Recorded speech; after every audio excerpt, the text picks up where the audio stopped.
Subscribe करिए हमारे channel target UP TET CTET को और बेल आइकन को दबाइए। हेलो फ्रेंड्स, मैं रेनू स्वागत करती हूँ आप सभी भावी अध्यापक एवं अध्यापिकाओं का आपके अपने channel target UP TET CTET में। दोस्तों, आज की इस वीडियो में हम पढ़ने वाले हैं आप लोग के डीएलएड सेकेंड सेमेस्टर के सेकेंड पेपर समावेशी शिक्षा के अंतर्गत विशिष्ट बालकों के विषय में। आज हम पढ़ेंगे धीमी गति से सीखने वाले बालकों की पहचान कैसे हम कर सकते हैं, धीमी गति से सीखने वाले बालकों की विशेषताएं क्या क्या होती हैं, इन्हें पढ़ाई में कौन कौन सी समस्याएं आती हैं, उन समस्याओं का निराकरण हम कैसे कर सकते हैं और किस तरीके से हम धीमी गति से सीखने वाले बालकों को अच्छी शिक्षा प्रदान कर सकते हैं। तो ये सभी बातें आज हम यहाँ पर सीखेंगे। और दोस्तों, आप लोगों से मैं शुरू से कह रही हूँ कि आप लोग नोट्स बनाते हुए चलिए, क्योंकि थोड़ा थोड़ा नोट्स अगर आप रोज बनाते हुए चलेंगे तो जब आपका ये पूरा सिलेबस खत्म हो जाएगा, फर्स्ट पेपर सेकेंड पेपर, तो आपके पास अच्छा खासा नोट्स पहले से बना हुआ होगा।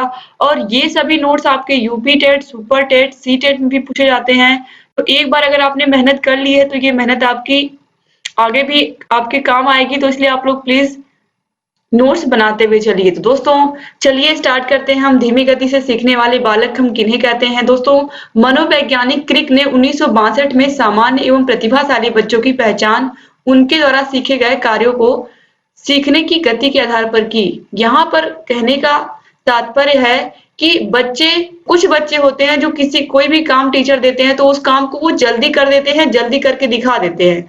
और कुछ बच्चे होते हैं उसी काम को वो धीरे धीरे करते हैं और धीरे धीरे करने के बाद दिखाते वो भी हैं, लेकिन वो थोड़ा समय लगाते हैं। तो इसलिए धीमी गति से जो बालक होते हैं वो भी उस कार्य को करने में समर्थ होते हैं, लेकिन वो थोड़ा उनकी गति क्या होती है, धीमी होती है। यदि किसी सामान्य बच्चे की शैक्षिक उपलब्धि अपने आयु वर्ग से कम है तब उसे भी धीमी गति से सीखने वाला बालक कहा जाएगा। यानी कि ऐसे बालक जिनकी शैक्षिक उपलब्धि, यानी कि ऐसे बच्चे जो कक्षा में सामान्य बच्चों से, अपने साथ के बच्चों से उनका जो विकास है, जो शैक्षिक उपलब्धि है वो बहुत ही कम है या बहुत ही धीरे गति से बढ़ रही है, तो इन्हें ही हम क्या कहते हैं, धीमी गति से सीखने वाले बालक कहते हैं।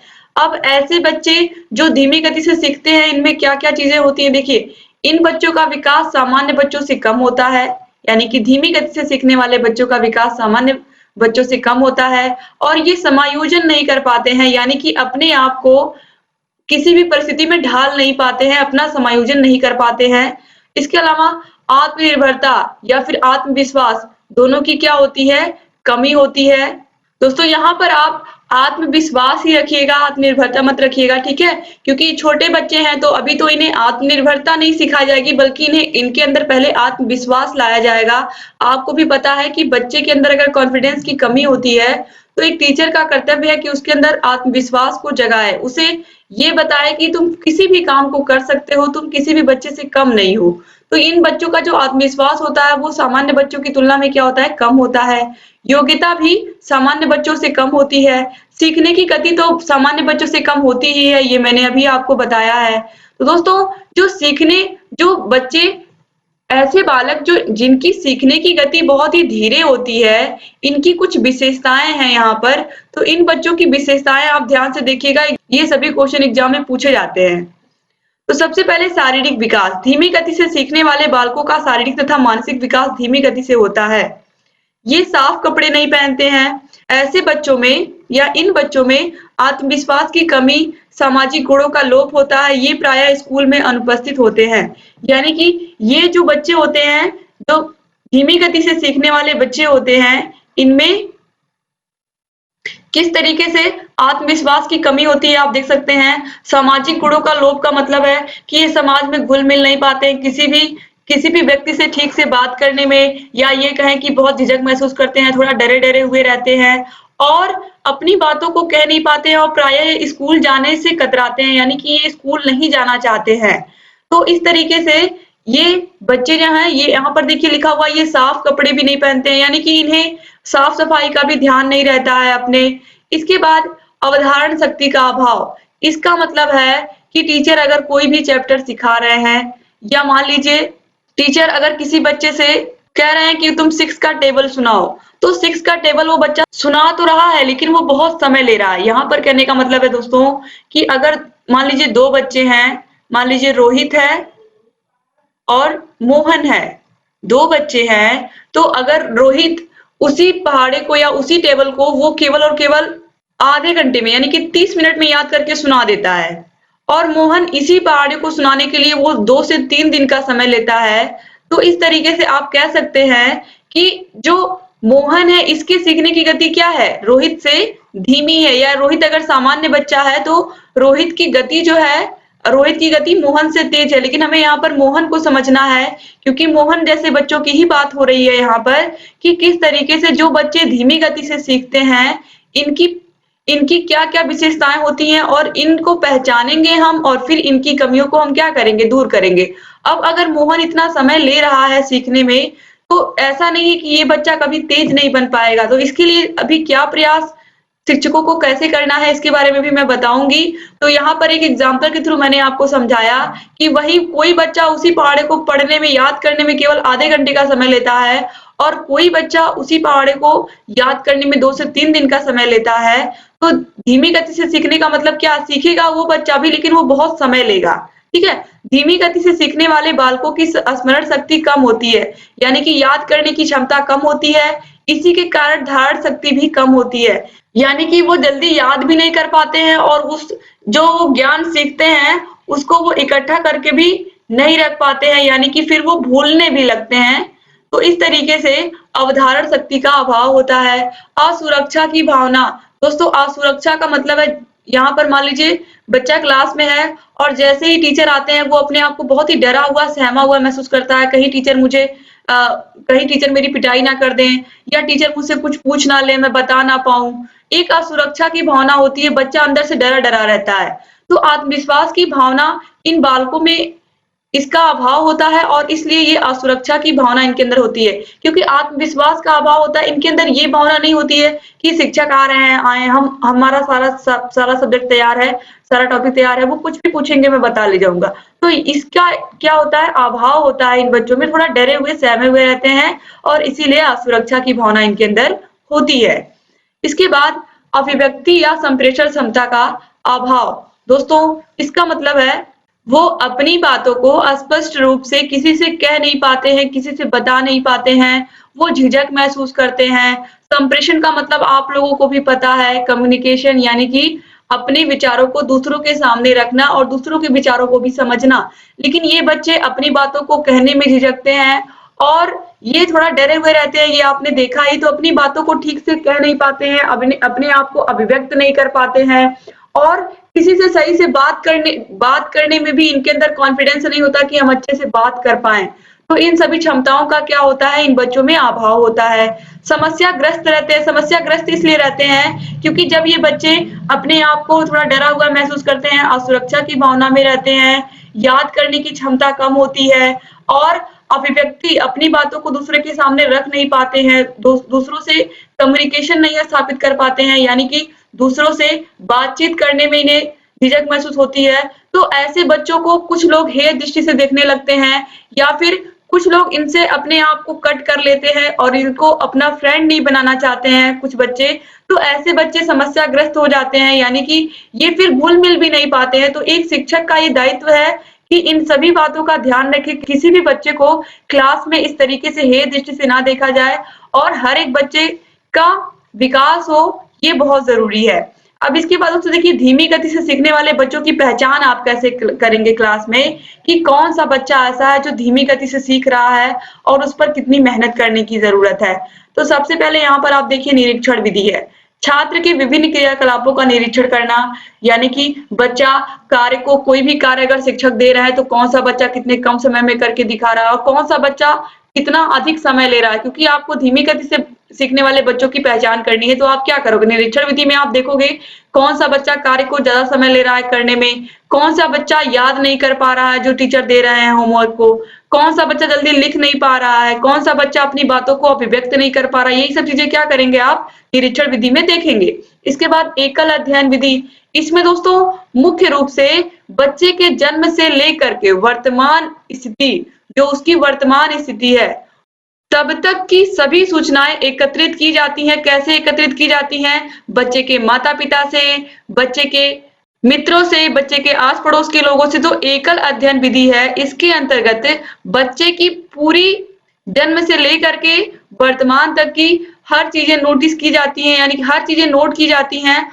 और उन्हीं से निष्कर्ष निकल आता है कि बच्चे का आखिर में व्यवहार कैसा है, वो अपने आस-पड़ोस के लोगों से कैसा व्यवहार रखता है, अपने माता-पिता से कैसा व्यवहार रखता है और वह किस तरीके के काम करता है, यानी कि कामों को करने में कहीं जो कार्य करता है, कहीं उनको करने में वो अधिक समय तो नहीं लगाता है। तो इन सभी बातों का ध्यान रखा जाता है। इसके बाद है चिकित्सा परीक्षण। दोस्तों, अगर बच्चों की पहचान नहीं हो पाती निरीक्षण विधि से या एकल अध्ययन विधि से, तो हम इनका चिकित्सा परीक्षण के द्वारा पता लगाते हैं, कहीं ये धीमी गति से सीखने वाले बालक तो नहीं है, तो चिकित्सकीय परीक्षण के द्वारा भी हम धीमी गति से सीखने वाले बालकों का पता लगा सकते हैं। फिर है शैक्षिक परीक्षण। शैक्षिक परीक्षण तो आपको पता ही है, बहुत ही आसान है। शैक्षिक मतलब शिक्षा का स्तर या फिर ये कहें कि बच्चा अपनी पिछली क्लासेस में कितना अच्छा करते हुए आया है, उसका पिछले क्लासेस में किस तरीके से रिकॉर्ड है, वो अच्छे बच्चों में आता है या ऐसे बच्चों में जो बहुत तेज है या सामान्य बच्चों में आता है या फिर उसके मार्क्स कम है, उसके आधार पर भी हम इन बच्चों का परीक्षण करते हैं, शैक्षिक परीक्षण करते हैं। इसके अलावा व्यक्तित्व परीक्षण। दोस्तों, व्यक्तित्व परीक्षण में आप देखिए, व्यक्तित्व परीक्षण से बच्चे के सामाजिक, मनोवैज्ञानिक तथा संवेगात्मक गुणों का बोध होता है।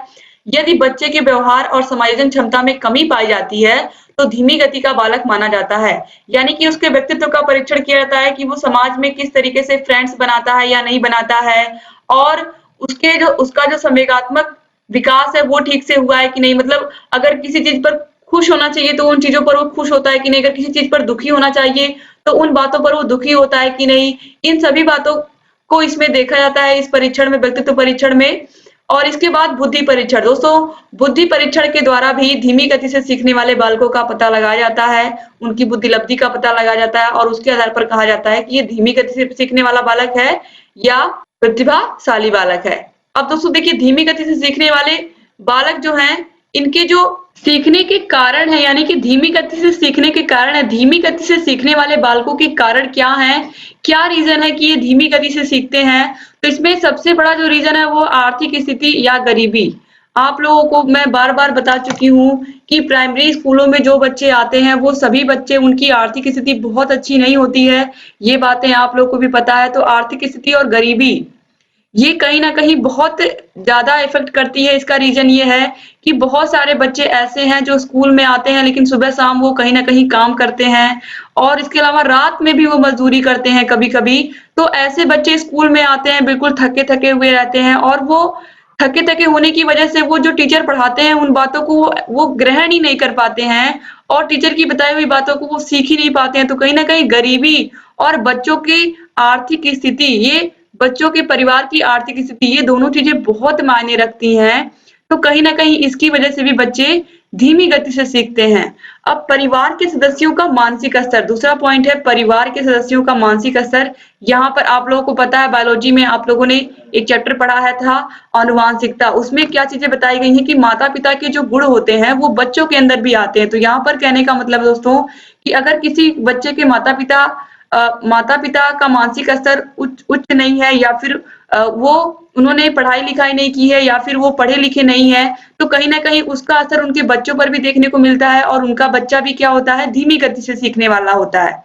फिर है संवेगात्मक घटक और व्यक्तिगत घटक। संवेगात्मक घटक का मतलब मैंने भी आपको बताया भी है कि बच्चे थोड़ा डरे हुए, सहमे हुए रहते हैं और अपनी बातों को एक्सप्रेस नहीं कर पाते हैं। इसी प्रकार से व्यक्तिगत घटक भी है कि उनका जो व्यक्तित्व होता है वो प्रभावशाली नहीं बन पाता है क्योंकि ये बच्चे समाज में दूसरे बच्चों से घुल-मिल नहीं पाते हैं, अपनी बातों को रख नहीं पाते हैं।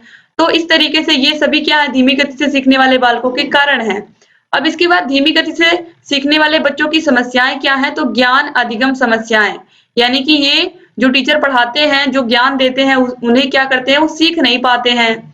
भाषा एवं वाणी की समस्याएं, भाषा मतलब इनकी भाषा शुद्ध नहीं होती है क्योंकि ये स्कूल में आपको भी पता है अनुपस्थित रहते हैं, तो इस वजह से ना तो इनकी भाषा सही हो पाती है, ना तो ये सही से बोल पाते हैं। फिर है श्रवण प्रत्यक्षीकरण की समस्याएं। यहाँ पर दोस्तों कहने का मतलब है कि वो ठीक से सुनते भी नहीं शिक्षक क्या बोल रहे हैं। जब वो सही से सुनेंगे नहीं, ग्रहण नहीं करेंगे तो वो किस तरीके से उन बातों का प्रत्यक्षीकरण करेंगे, यानी कि किस तरीके से जब टीचर की बातों को उन्होंने पूरा सुना ही नहीं है सही से, तो फिर कैसे उन बातों पर वो अमल करेंगे। तो ये कुछ प्रमुख समस्याएं हैं जिन पर शिक्षकों को ध्यान देना चाहिए। अब धीमी गति से सीखने वाले बच्चों की शिक्षा कैसे हम इनकी शिक्षा का प्रबंध करेंगे। तो यहाँ पर आप देखिए पाठ्यक्रम का लचीलापन, यानी कि पाठ्यक्रम जितना सरल से सरल बना सकते हैं हम इन बच्चों के लिए, उतना सरल से सरल पाठ्यक्रम बनाएं। इसके बाद शिक्षक द्वारा बच्चों का अवलोकन, यानी कि शिक्षक बच्चों के ऊपर हमेशा ध्यान दें, किस बच्चे के कौन सा बच्चा कमजोर है क्लास में, खासकर उन बच्चों पर अधिक ध्यान देना, क्योंकि ये बच्चे अगर एक बार आपने ध्यान नहीं दिया तो ये हमेशा कमजोर के कमजोर ही रह जाएंगे। फिर अभिप्रेरणा प्रदान करना, यानी कि आपको क्या करना है, इन बच्चों को अभिप्रेरणा प्रदान करना, इन्हें ये कॉन्फिडेंस इनके अंदर जगाना है कि तुम किसी से अलग नहीं हो, तुम भी इन्हीं बच्चों के समान हो और तुम भी बहुत अच्छा कर सकते हो अगर मेहनत करोगे। तो बच्चों को मोटिवेट करना, अधिगम के लिए तत्पर करना, यहाँ पर भी वही बात कही गई है कि इनके अंदर तत्परता उत्पन्न करना या फिर अधिगम के लिए सीखने के लिए तैयार रखना इन लोगों को। अब देखिए क्रियात्मक विधियों का प्रयोग करना, यानी कि जहां तक हो सके बच्चों को खेल खेल के माध्यम से आप सिखाएं, बच्चों को कविताओं कहानियों के माध्यम जिसमें उनको इंटरेस्ट आए, इस तरीके से आप इन विधियों का प्रयोग करके बच्चों को पढ़ाएं। फिर है व्यवहारिक आयाम के द्वारा शिक्षा, क्योंकि अभी आपने देखा है कि इनका जो व्यवहार होता है वो सामान्य बच्चों की तुलना में ये व्यवहारिक नहीं होते हैं। तो इन्हें व्यवहारिक बनाने के लिए आपको क्या करना पड़ेगा, आपको क्लास में ही वाद विवाद प्रतियोगिता कराना या बच्चों को इस तरीके से आपको ऐसे खेल खिलाना है जिसमें बच्चे अपनी बातों को रख सके, अपनी बातों को वो एक्सप्रेस कर सके। तो इन सभी बातों का भी आपको ध्यान रखना है। तो दोस्तों आज आपने क्या सीखा, धीमी गति से सीखने वाले बालकों की शिक्षा के विषय में सीखा और उम्मीद करती हूँ आपको ये वीडियो अच्छा लगा होगा। दोस्तों आप लोग प्लीज नोट्स बनाते हुए चलिए और अगर अभी तक आपने हमारे channel target UP TET CTET को सब्सक्राइब नहीं किया है तो प्लीज सब्सक्राइब कर दीजिए और बेल आइकन को भी प्रेस कर दीजिए ताकि हम जो भी नई वीडियोस बनाते हैं उन सभी का नोटिफिकेशन आपके पास समय से पहुंचे और आप हमारे सभी वीडियोस को ऐसे ही देखते रहें। यहाँ आपको आई बटन पर क्लिक करके सभी वीडियोस की लिंक मिल जाएगी, जितनी भी वीडियोस अब तक हमने बनाई हैं target UP TET CTET channel पर आप लोग के थर्ड सेमेस्टर की। इसके अलावा डिस्क्रिप्शन बॉक्स और कमेंट बॉक्स में भी आपको सभी वीडियोस की लिंक मिल जाएगी। उम्मीद करती हूँ आपको ये वीडियो अच्छा लगा होगा और आपने सभी जितने भी वीडियोस अब तक मैंने पढ़ाए हैं आप लोग के थर्ड सेमेस्टर के, आप सभी के नोट्स बना रहे होंगे। दोस्तों आप लोग अभी से नोट्स बनाते हुए चलिए क्योंकि आप लोगों के नोट्स बहुत काम आएंगे आगे चल करके। और आपको पता है कि हम आपको यूपी टेट और सुपर टेट की भी तैयारी कराने जा रहे हैं, तो आप लोग चैनल से बने रहिए और सभी वीडियोस को देखते रहिए। लगातार आप लोगों के लिए हम इतनी मेहनत कर रहे हैं और लगातार करेंगे, बस आप चैनल से ऐसे ही बने रहिए और लगातार अपने लाइक और कमेंट्स के माध्यम से हमें मोटिवेट करते रहिए ताकि हम आपके लिए अच्छे अच्छे वीडियोस लेकर के आते रहें और आप लोगों का लगातार मार्गदर्शन करते रहें। उम्मीद करती हूँ दोस्तों आप चैनल से बने रहेंगे और सभी वीडियोस को देखते रहेंगे और जहाँ कहीं भी कोई भी समस्या है हमसे पूछते रहेंगे। एक बार फिर से आप सभी भाई बहनों का बहुत बहुत शुक्रिया वीडियो पूरा देखने के लिए। तो मिलते हैं नेक्स्ट वीडियो में, तब तक अपना ख्याल रखिएगा, आप लोग अपने परिवार का ख्याल रखिएगा।